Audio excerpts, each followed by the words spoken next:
je toussais et j'avais mal à la gorge. Mais c'est tout, et puis de la fièvre, 38. Pierrette, 83 ans, est hospitalisée ici, chambre 619, en unité Covid au HUG. Elle est l'un des nombreux visages de la 5e vague de la pandémie qui se termine. C'est son dernier jour d'hôpital, le plus dur est passé. J'ai tout l'odeur, la saveur, tout, j'ai tout, parce que ça, j'avais peur de manquer, parce que j'aime trop manger. Oui, voilà, Chise. Tu es chez toi? Ben, je te rappellerai, parce que je vais rentrer tout à l'heure. Hein. Voilà, ça va. Ça va? Ça va très bien. On y va.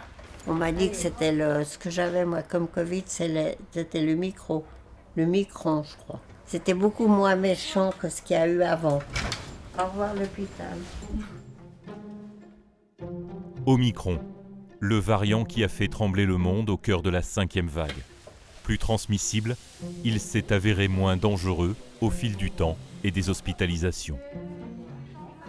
Il y a 2 mois et demi à peine, on s'est dit peut-être qu'on va avoir 4000 patients au HUG. On savait qu'Omicron était hautement contagieux, on ne savait pas pour autant comment est-ce qu'il allait nous frapper, nous impacter. Heureusement, finalement, ça n'a pas été dramatique, mais ça a été une épreuve, ça a été un effort, ça a été une crise. Et une crise qu'aujourd'hui, on peut enfin terminer.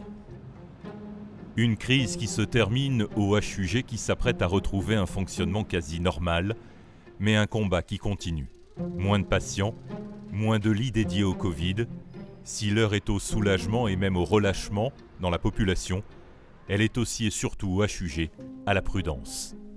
On aurait envie de partager cette liesse et ce bonheur de voir enfin le bout du tunnel de cette 5e vague, mais néanmoins on a appris à être prudent vu les expériences passées des vagues précédentes et aussi parce que la réalité à l'hôpital, c'est que le Covid, vous l'avez constaté dans ces couloirs, il continue au quotidien, des nouveaux patients qui arrivent, donc non, le Covid c'est pas terminé.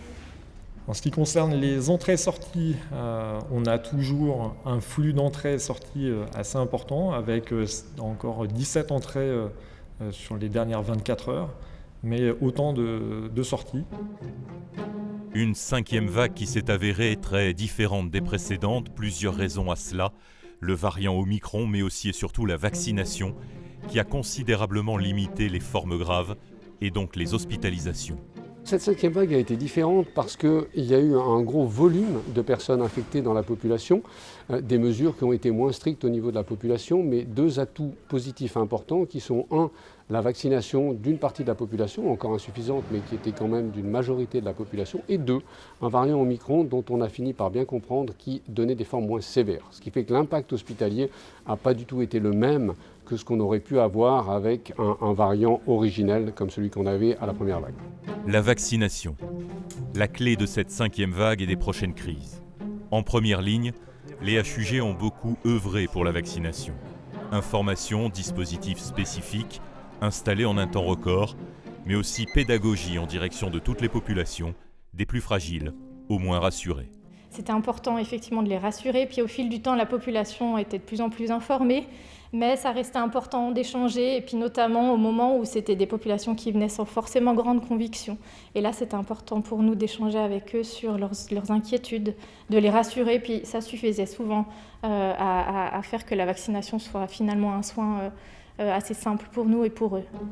Avec la fin de la 5e vague, ici au CMU, le Centre médical universitaire, le centre de vaccination tourne lui aussi une page. Désormais, les centres de dépistage et de vaccination seront partagés. Ça représente une page qui se tourne. On était au CMU là, depuis le mois de janvier 2020 avec énormément d'enthousiasme, une équipe multidisciplinaire, plein de professions différentes qui ont travaillé dans le même effort.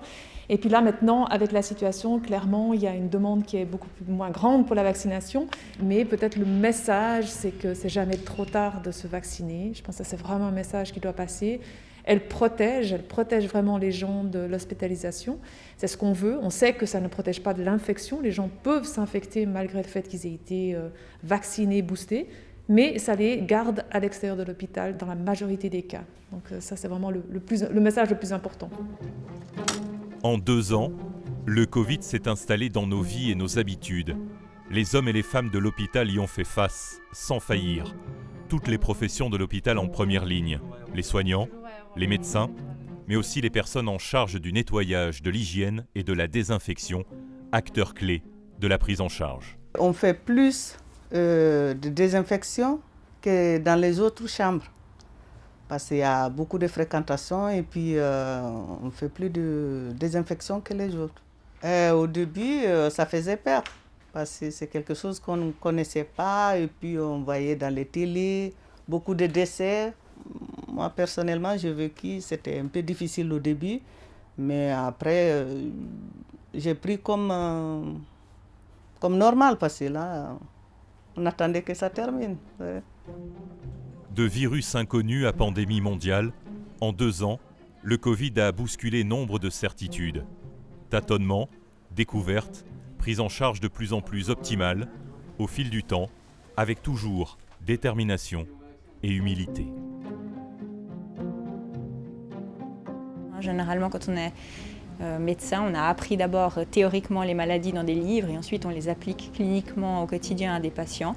Et là, c'était le contraire. C'était les patients qui nous ont appris leur maladie via leurs symptômes, via leur récit. Et notre métier de soignant a pris tout son sens puisqu'on était là tous ensemble, solidaires avec les patients dans cette bataille qu'on a menée contre la pandémie.